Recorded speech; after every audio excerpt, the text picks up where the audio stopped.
What is up, guys?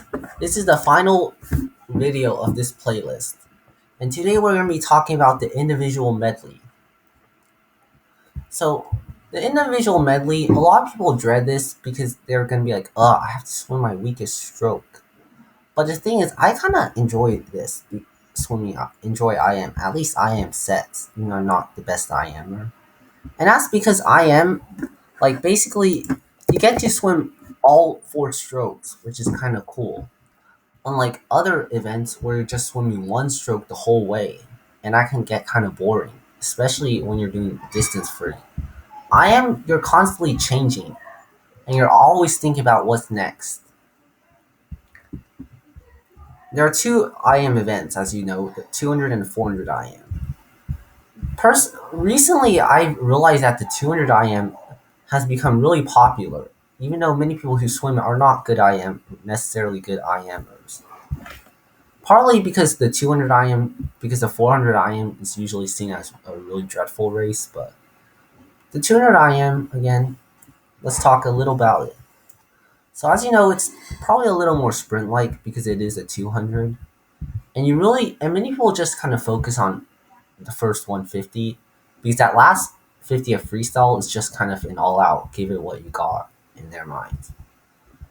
And the thing is, you want to, I basically classify IM people into two categories, the breaststrokers and the non-breaststrokers. If you're a breaststroker, you want like 6 to 7 second difference or even less between your 100. And if you're a non-breaststroker, I say try to be under 10 difference. And every stroke should be paced like a 100 of that stroke. Like by that, you should be going pretty fast with each stroke. The 200 is kind of a combo of like basically 100 of each stroke's pace in my mind. Like you're gonna pace the fly like you pace 100, pace the backstroke like you pace 100, the breaststroke like you race 100, and the freestyle like you race 100. And the 400 IM, many people call this a decathlon of swimming because like it's a really strategic event. Like you have to balance speed and how you're gonna survive 400 yards of racing. Every stroke this time should be paced like a 200 of that stroke, or I mean every segment. Now, just in general, how you pace an IM. Butterfly and backstroke, you want to maintain a strong, solid pace. If maybe you try to go out a little harder in a butterfly and backstroke if you're a breaststroker is gonna catch you up in the next section.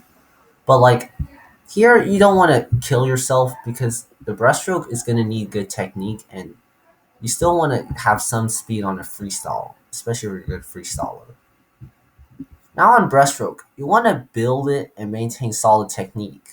Maybe if you're a breaststroker, here's your chance to sneak up on these non-breaststrokers.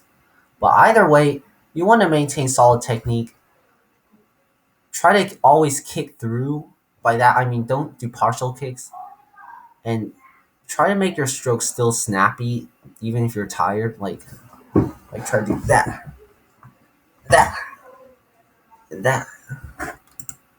Try to always like have a snappy stroke in my mind. Like one, and then try to shoot out. And on freestyle, give it all. No one, few. It's not really common in my mind to see people have an advantage in freestyle because no one's particularly bad at freestyle, so might as well be fair game for everyone. Just give it all out. Basically, there is a main difference, as will say, between breaststrokers and non-breaststrokers, because the breaststrokers mainly rely on that second half to pass the non-breaststrokers. Do you have to be a breaststroker to swim this? While most breaststrokers, in my mind, will swim an IM, you don't necessarily have to be a breaststroker to swim IM.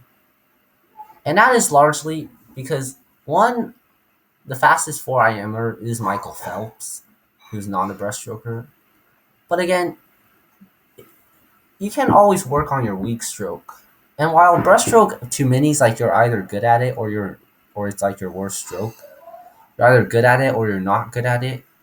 Thing is, you can still be good at, still try to work on breaststroke because again, you're not going to be sprinting it. You just got to maintain good technique, and you can do that just by first of all kicking through instead of just kicking partway through, and you can always be snappy.